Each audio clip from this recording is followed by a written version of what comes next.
Eu quero complementar a todos com a paz do Senhor. Você está no canal Rascunho da EBD, eu sou o pastor Edivaldo Pereira e nesta oportunidade estaremos comentando a lição da classe dos jovens.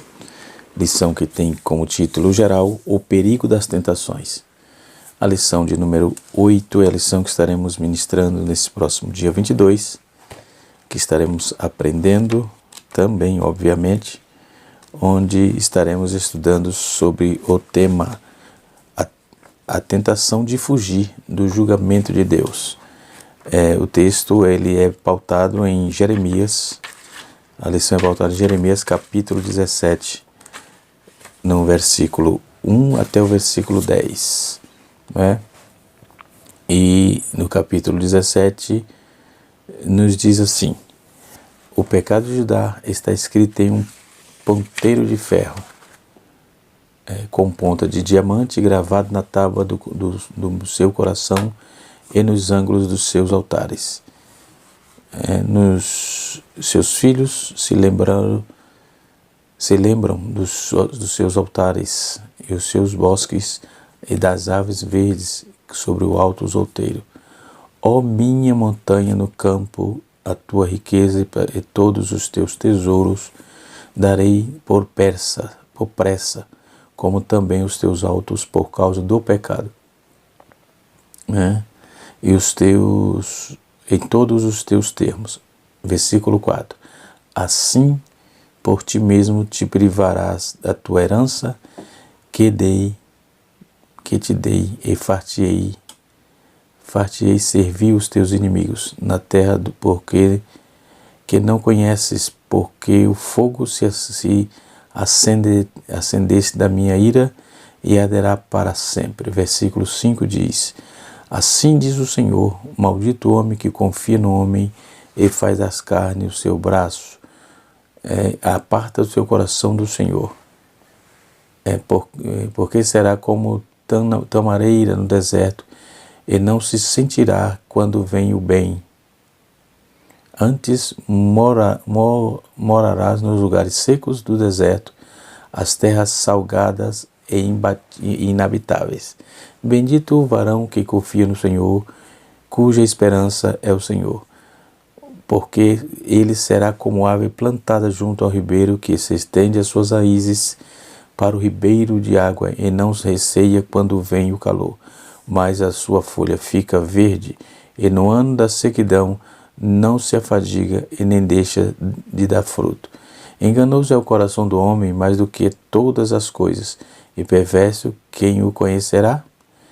Eu, o Senhor, esquadrinho o coração e provo os pensamentos, isto para dar a cada um segundo os seus caminhos e segundo o fruto das suas ações.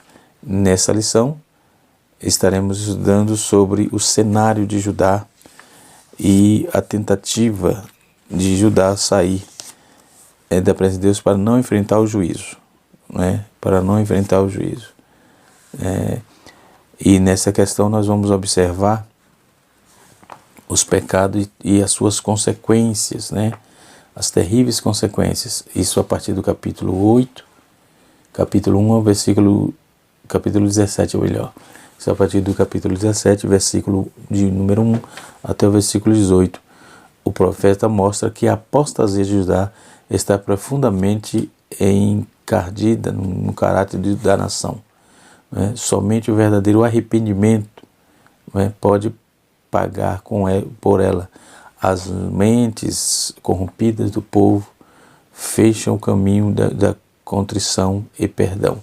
Por isso, Judá terá que sofrer as consequências da sua rebelião continuada contra o amor da aliança.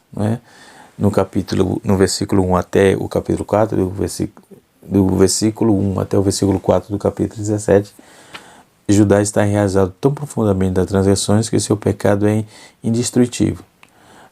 O ponteiro de ferro, conforme no texto está escrito, era usado para escrever em superfície muito dura. Jó, capítulo 19, verso 24, afirma isso. O diamante traduz a palavra samir, e alguma pedra desconhecida de dureza impenetrável, né? Como o diamante, o pecado também de forma uma casca impenetrável ao redor da vida da nação, que permeava até a fonte de pensamento e vontade. Então, a experiência da nova aliança, que aparece aí em 2 Coríntios capítulo 3, no versículo 2, texto a seguir, não é? Depois nós vamos ver que essa visão traz também algumas dificuldades, mas pode ser traduzida assim: enquanto meus filhos festejavam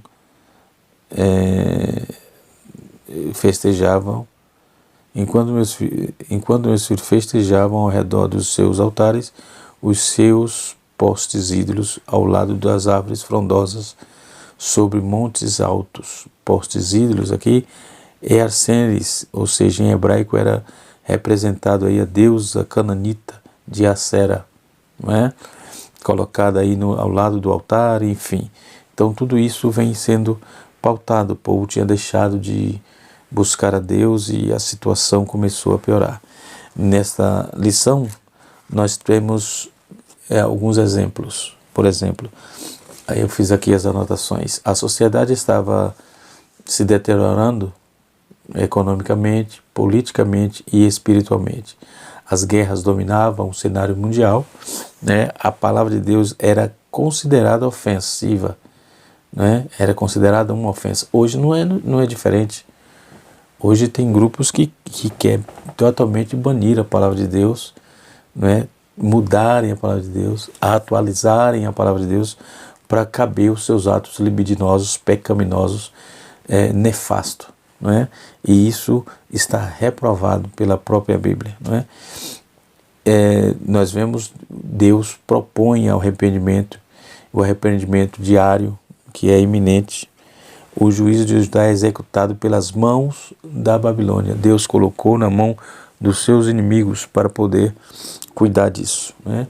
O arrependimento é uma das necessidades, das grandes necessidades que temos no nosso mundo imoral que temos hoje, né? E ainda as promessas para os fiéis traz aí segurança para o amanhã e força para hoje.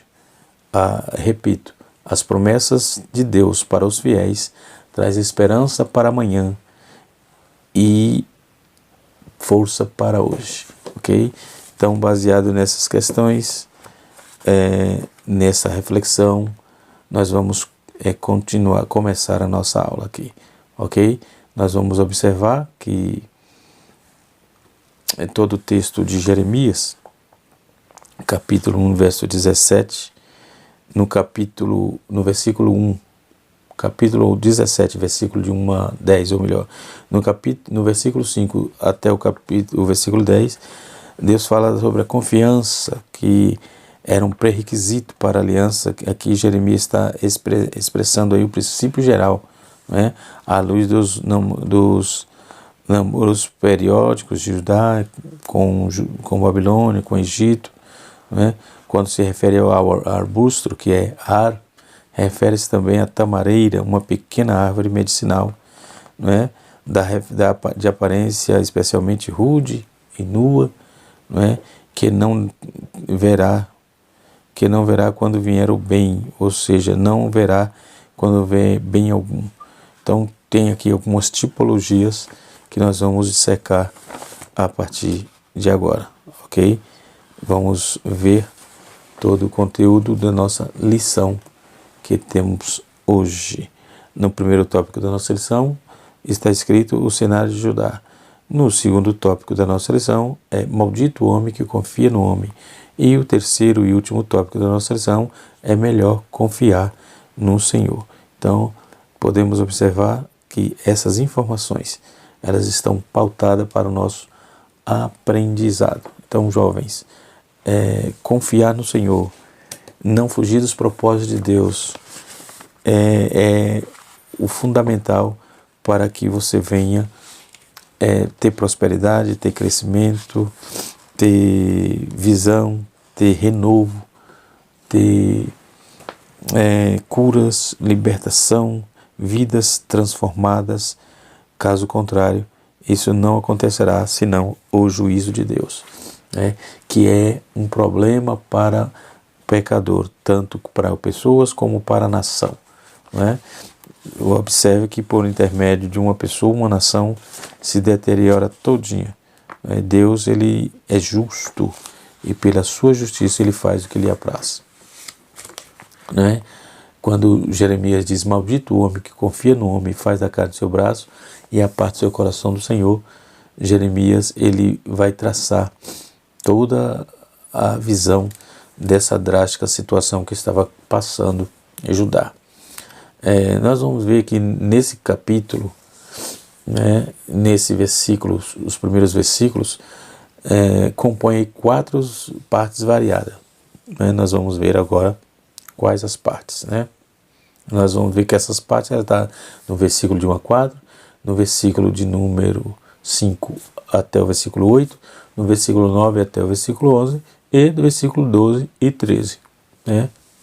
São centradas na palavra coração, com um parênteses aí literário formado aí com base na palavra gravada, como no caso do ponteiro de ferro que está escrito aqui no texto. Como a coletânea do versículo 16, por exemplo, essa seção ela narra a confissão pessoal de Jeremias a partir do versículo 14 até o versículo 18 do capítulo 17. No versículo 1 e 2 do capítulo 17, o pecado de Judá está tão profundamente escrito que não podia ser apagado. O ponteiro de ferro, ou ponta de diamante, indica a permanência desses escritos no coração do povo, né? Então não tinha como eles apagarem, então estava realmente deturpando, né? Então o centro do bem-estar espiritual, emocional e mental está totalmente envolvido da rebeldia, ou seja, o centro era exatamente Judá. Eles eram para estar envolvidos com Deus, não, eles se envolveram na rebeldia contra Deus, né?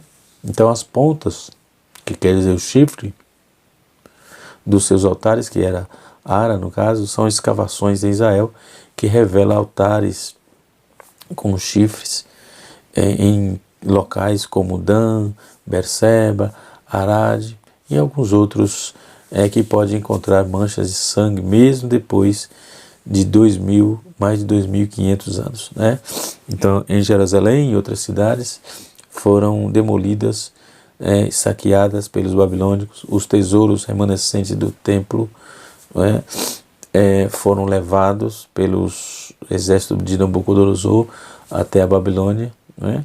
Então, essas questões aí, até mesmo os cetros do culto, os centros de culto idólatra foram destruídos, conforme Jeremias, capítulo 13, capítulo 15, versículo número 13 e 14, né? Então nós vamos ver que o texto no versículo 4 diz assim o texto: e privarás, essa expressão, quando utilizada com relação à terra, geralmente se refere a deixar os campos descansarem durante os anos sabáticos, né? Conforme está escrito em Êxodo capítulo 23, verso 10 e 11, né? Então o cativeiro de Judá forneceria descanso para as terras das práticas das idolatrias do povo. Então, maldito, esse termo aqui no versículo 5, é um termo usado com frequência em Deuteronômio. As duas palavras distintas, né, para o homem são empregadas como passagem. A primeira refere-se a um indivíduo forte, capaz. A segunda é um termo geralmente para a humanidade criada à imagem de Deus, conforme Gênesis 1, versículo 26 a 28. Então não é possível confiar ao mesmo tempo em Deus e nos seres humanos. Voltar o coração para o povo que consiste aí afastar-se de Deus. Então o termo bendito geralmente já é utilizado nos Salmos e em Deuteronômio para descrever os benefícios para aqueles que se dedicam ao Senhor, né? Então a sua palavra, os vocábulos também aponta para os que confiam no Senhor e esperam dentro do seu relacionamento estrito e estreito com Deus, né? Como o texto diz da árvore plantada, essa ilustração de árvore frutífera, retirada aí diretamente do Salmo 1 e 3, Salmo 1 e versículo 3, nesse versículo ensina que a pessoa que confia no Senhor não ficará isenta de tribulação e de diversidade, né? Mas sim que Deus irá trazer frutos e bênçãos nessas dificuldades através delas, né? Então, note que em Jeremias capítulo 14, verso de 1 a 9, Jeremias 15, verso 19 a 21, nós vamos testemunhar isso aí, né? Já no versículo 10 até no versículo 9 até o versículo 10, aponta para o coração. O coração se refere à mente, à fonte de pensamento, do sentimento, das atitudes, né? Então, que ela pode trair uma pessoa em questões básicas em relação à realidade de Deus, né, da sua vontade, sua palavra. Então o coração pode contradizer a verdade. Ninguém pode compreender o seu verdadeiro caráter, a não ser o próprio Deus, porque somente Ele pode discernir a motivação e o raciocínio por trás dessas questões, né? Então o Senhor pode conhecer o coração só porque Ele é capaz de esquadrinhar, né, de provar a mente. Então essa é uma declaração bastante poderosa, né, a respeito do processo pelo qual Deus discerne aí o íntimo de uma pessoa. Então a justiça do Senhor fica evidentemente que em todos os seus caminhos, né, dando assim às pessoas recompensa justa para todos os caminhos, né, e as suas ações. Então Deus recompensa ou castiga de acordo com a fé, ou seja, confiança nele e em seu nome. Então os ensinamentos que está pautado no verso 1 a 10 é apoiado por um provérbio com base na ideia comum de que se perdiz assim chocar não apenas os seus próprios ovos, né? Versículo 11, que aponta isso. Quando os filhotes se dão por conta de que aquela árvore não é realmente sua mãe, eles abandonam, de modo que, semelhante, quem obtém ganho de maneira injusta será abandonado por essa riqueza e então será conhecido aí como insensato.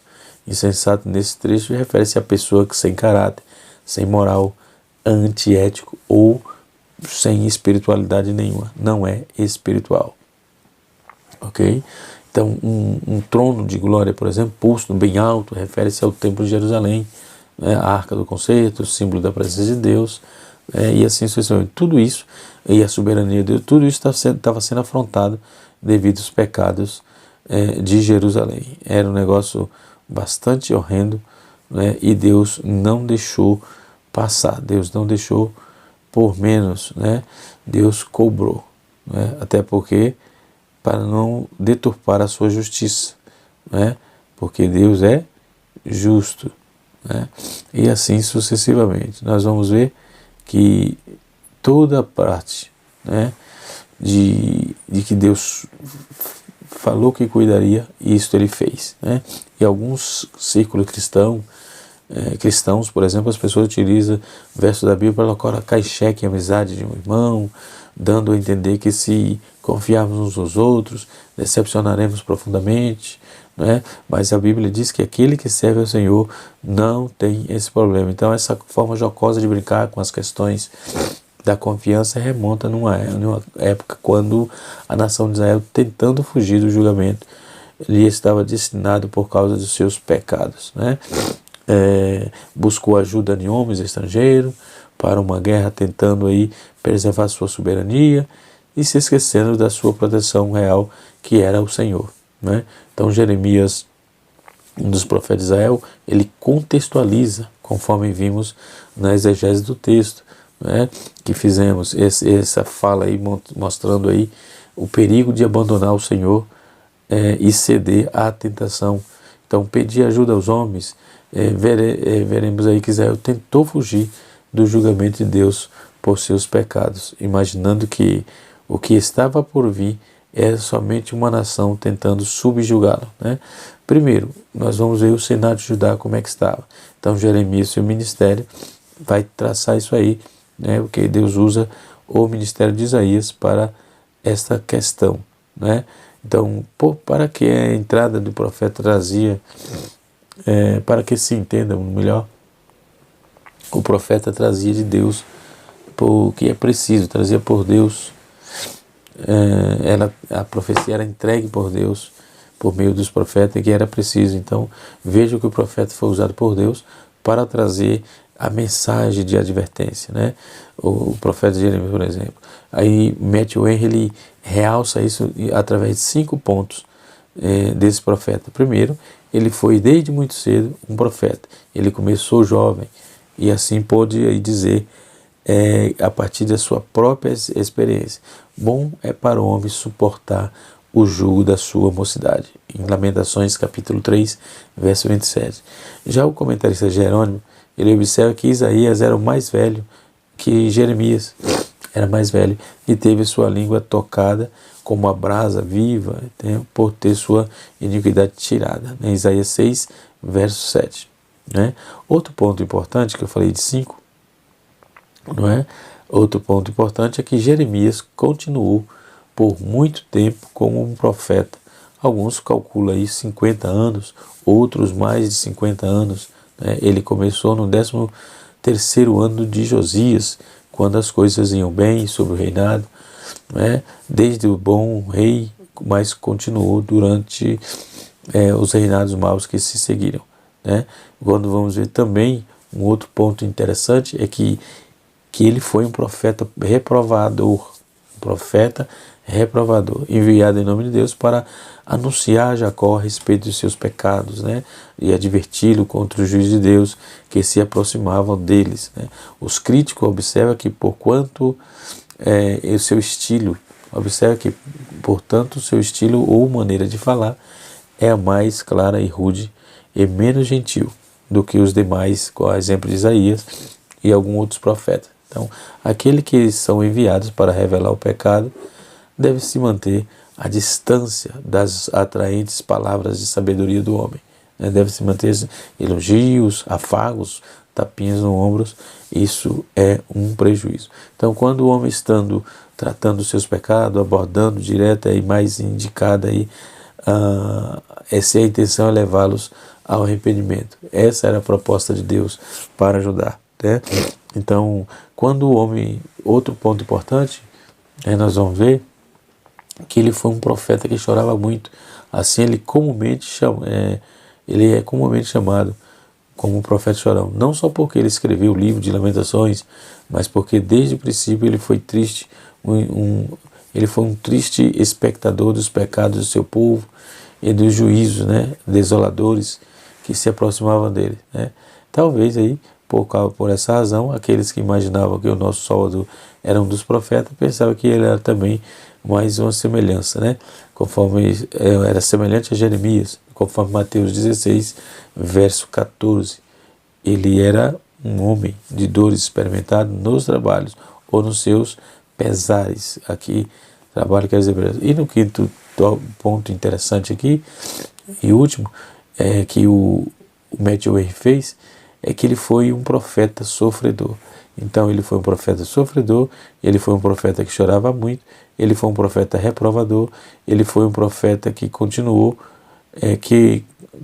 por muito tempo como um profeta. E também ele foi, desde menino, desde muito cedo, profeta. São curiosidades importantes do profeta Jeremias. Não é? Então, o último relato que temos de Jeremias e da sua história é que os judeus remanescentes forçaram a descer com eles ao Egito, enquanto a tradição atua entre os judeus e os cristãos, que foi martirizado. Não é? E assim o historiador árabe, ele relata que, continuando a profetizar no Egito contra os egípcios e outras nações, Jeremias foi apedrejado até a morte. Né?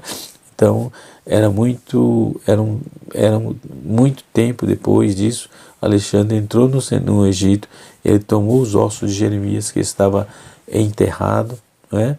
com obscuridade e levou para Alexandria, e eles o enterrou ali. Então as profecias dos primeiros 19 capítulos, deste livro, ele parece ser um ponto culminante dos sermões que se refere à renovação geral, não é?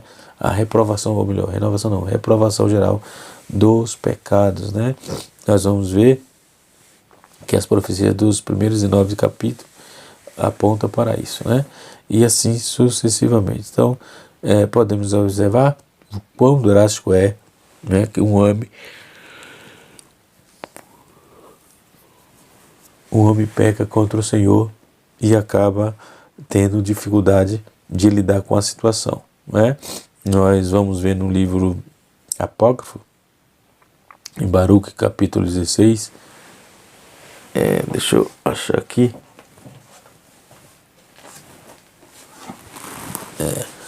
deixa eu ler a Tebe, tradução ecumênica da Bíblia, Baruque, né?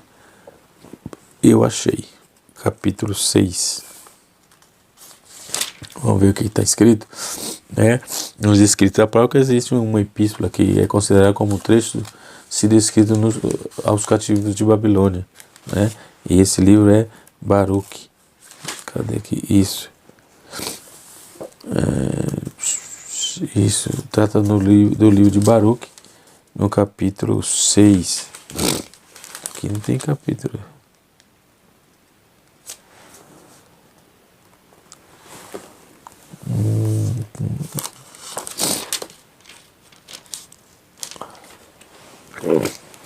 Baruque, capítulo 6. Mas acredita que não seja autêntico, ou seja, além disso, ao meu ver, eu acho também que ele não possui qualquer semelhança com a vida e dos espíritos, e o espírito do escrito de Jeremias, né? Nós vamos observar que há um contraste em cima disso, né? Porque os livros já chamam-se apócrifos, né? Também é narrado a respeito de Jeremias, capítulo 2, em Macabeus, capítulo 2, verso de número 4. Quando Jerusalém foi destruída pelos caldeus, Jeremias, por direção de Deus, levou a arca do altar de incenso, transportando-os para o Monte Nebo, né? Isso é que está nos livros, a exemplo no livro de Macabeus, por exemplo, né? Como estamos vendo aqui, não é? São livros apócrifos, né? Que guardou aí, e também ele levou para lá, para o Monte Nebo, e os guardou em uma caverna vazia, e lacrou a entrada. Isso são conjecturas desses livros apócrifos, mas alguns que se seguiram e pensavam ter marcado o lugar não conseguiram encontrar, né? Então ele os culpou de terem procurado e dizer-lhe que lugar deveria estar, o desconhecido até Deus, fica desconhecido até que Deus congregasse o seu povo outra vez. Então, segundo essa visão, nós vamos observar que Matthew ele faz um comentário, né? Quando ele diz, mas ele foi escrito por nosso aprendizado e advertência a nós, né? E nessa terra, então, devemos considerar que o fato como motivo para tê-los em elevada estimação, elevada consideração, né? E assim sucessivamente. Então podemos observar que, trazidas essas observações com o profeta, vamos ver sua mensagem não é escrita de forma agressiva, e sim como um tom de pesar, né? Como um tom de contrição. O sentimento vem do fato de que Jeremias viu o pecado do seu próprio povo, né? Jerusalém, governante, gravemente pecou, por isso ele se fez instável, né? Se fez instável e honrava desprezar, todos que o honravam e desprezavam porque viram que a sua nudez, né? Então voltou para trás, conforme está em Lamentações 1:8, não é? Mais do que o pecado saiu do seu povo. Então Jeremias viu que o juiz de Deus havia chegado e devorou todas as moradas de Jacó, não se apiedou e derrubou o seu furor e as fortalezas de Judá, né? E os abateu até a terra. Então podemos observar o tanto que Deus, esse abatimento aqui também era um cuidado, porque o povo precisava voltar, o povo precisava se voltar para Deus. Se você está parado na fé, está relutando contra o projeto de Deus, contra a chamada de Deus, pode ter certeza que Ele vai lhe abater para você poder chegar. Pode ter certeza. Isso pode escrever, porque é fato. Não é? Foi assim com o povo bíblico e é assim com nós outros hoje. Quando Deus tem um plano, não tem o que fazer. Entendeu? Então, em Jeremias e Neemias, em Lamentações 2:2, há um lamento que se dá apenas porque eu sou o seu povo e não creio em Deus que disser. Então, também em Jeremias viu o julgamento divino acontecendo. Então, era muito patente a Jeremias isso aí. Então, Deus adverte o seu povo com respeito ao juízo, né? Então, a liderança espiritual de Israel deveria colaborar com Deus no sentido de preservar os mandamentos, né? Requer aí considerar válida a fé em Deus, que como se fosse há pouco a liderança de Deus trocar o eterno por outros deuses. Então, tudo isso estava desandado. Depois veio o discurso do evangelho nominal, que nem sempre que o que Deus diz em caráter tão agradável, né? Aos ouvidos humanos. Antes de ouvir as boas novas do evangelho, disse certo escritor, é preciso ouvir as más novas sobre nós mesmos. Antes de ouvir as boas novas do evangelho, é preciso ouvir as más novas de nós mesmos, né? Antes de os hebreus entrarem na terra prometida, Deus havia advertido que não seguisse o mesmo caminho dos povos que estavam sendo desalojados em Canaã. Deus prometeu ao seu povo bênção, proteção, eles lhe desobedeceu, mas igualmente o juízo que não andasse nos seus caminhos. Deus prometeu juízo. Quem não gosta de ouvir as palavras que abençoavam, né, os proferiram, enfim. Então Deus, Ele tem uma proposta de arrependimento para cada um, principalmente para a nação.